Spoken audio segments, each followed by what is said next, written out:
Kwa hiyo maonesho ya Sabasaba ambayo ni ya kimataifa ya biashara na ambayo ndio fahari ya Tanzania,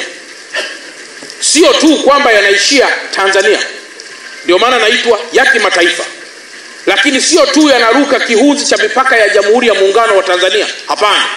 lakini pia yana trigger status ya GDP katika nchi. Na kwa mantiki hiyo, maonesho kama haya sio tu fahari yetu kwetu, lakini pia ni fahari kwa Watanzania hawa nao wasema, na ni fahari pia kwa watu wengine ndani na nje ya taifa letu.